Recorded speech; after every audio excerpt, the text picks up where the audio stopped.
Tip Lewis and His Lamp, Chapter 20, Part 1. Let him that thinketh he standeth take heed lest he fall. Here, Tip, said Howard Minturn, hold this frame steady while I try that nail. Will, don't put that one up so high, it ain't even with the others. Hold on, Ellis, catch hold of this stool, it's tipping. There now, it's all nice and in order, isn't it, Mr. Burrows? And he sprang from his stool as their teacher entered the schoolroom door.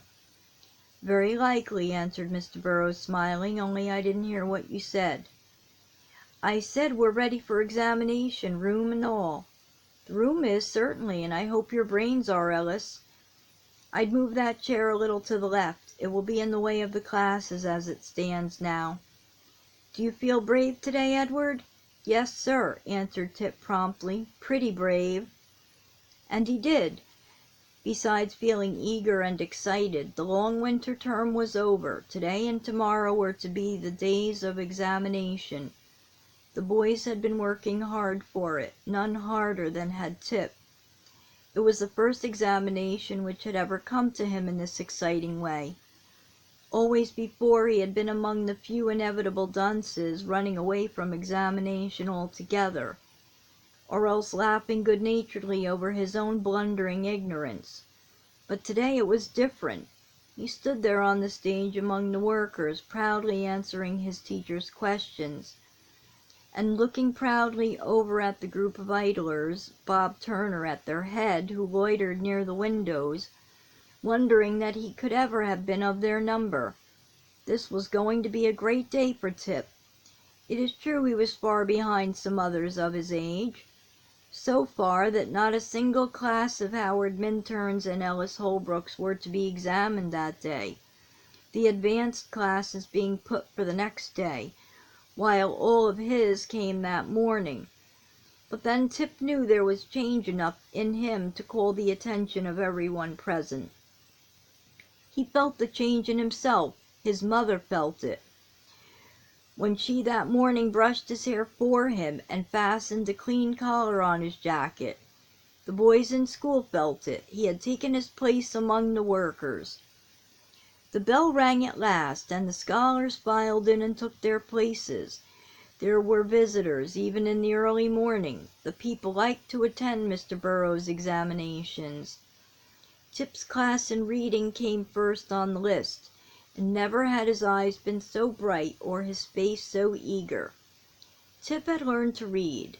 Patiently, earnestly, he had plodded on through the long winter. Now his sad blunderings in that line were over forever. Not a boy in school read more slowly, distinctly, and correctly than Tip Lewis. The selections were to be made by the committee immediately after class of those who were considered ready to enter the history class on the following term.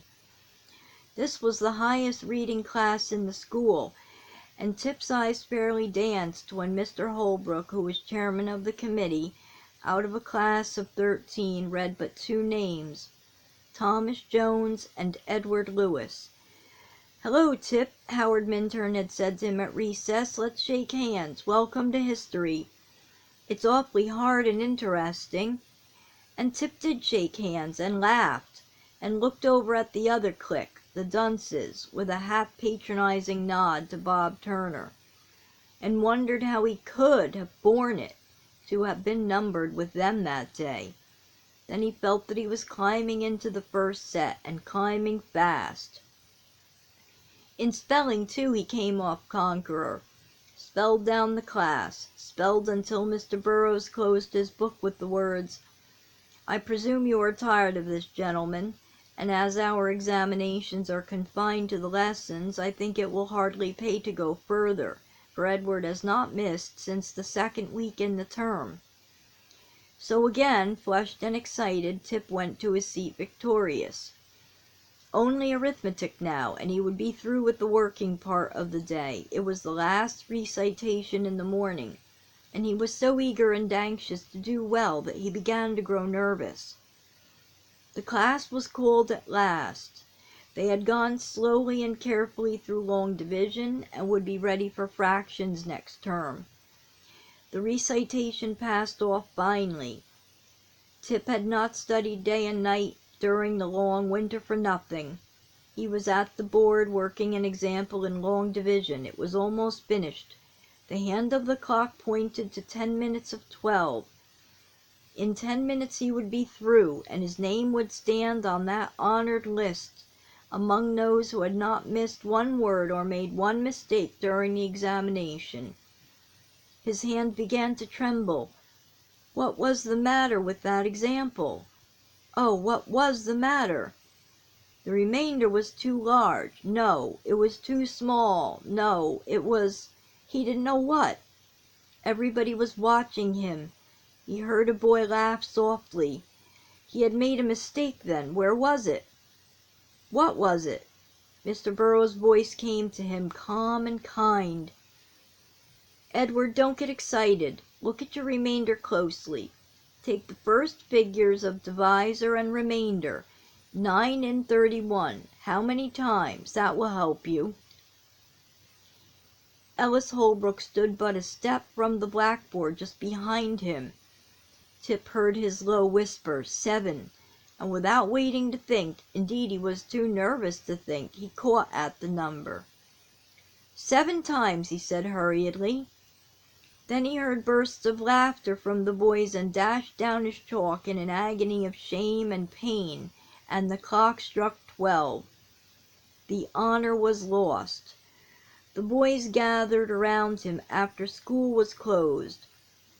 "It was too bad, Tip," Howard Minturn said in a tone of honest sympathy. "You'd have had it in a minute more." "I'd have had it if it had not been for Ellis Holbrook, and he's a mean scamp," Tip answered in a rage. "Whew!" said Will Bailey. "What did Ellis do?"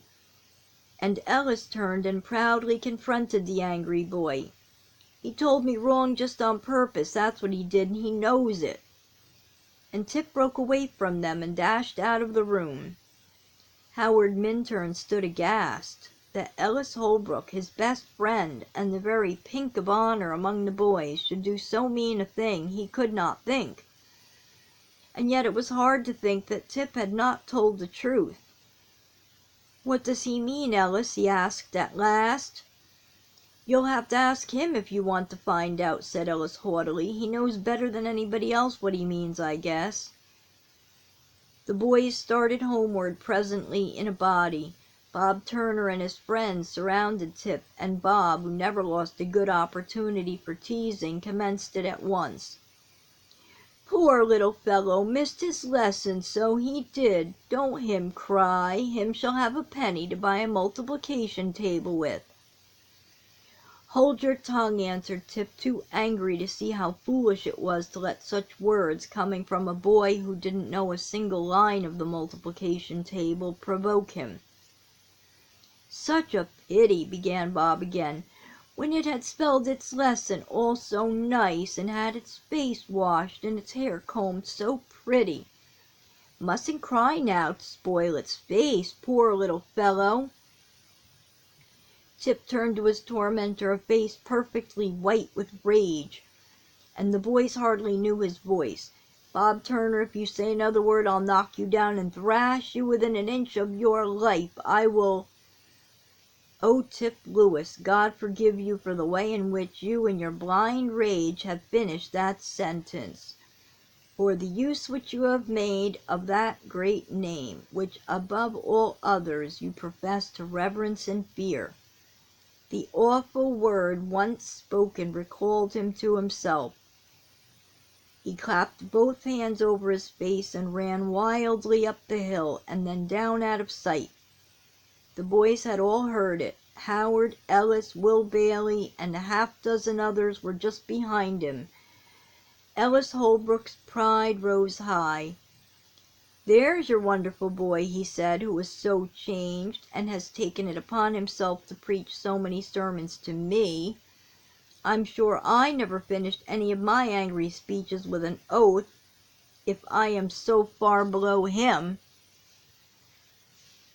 What an afternoon that was to Tip! He will never forget it.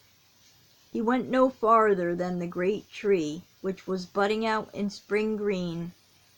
Down he sat on a stone, and once more covered his face with his hands, and such a storm of rage and pain swept over him as he had never known before. How could he have said that word? Ever since he had learned to pray he had been afraid of that sin, afraid he might forget and go back to his old habits, and he had watched and guarded his lips with such care and prayer. But lately he had given up all fear. It had been such a long time, and he had never once fallen. He felt sure that he never would again. End of part 1.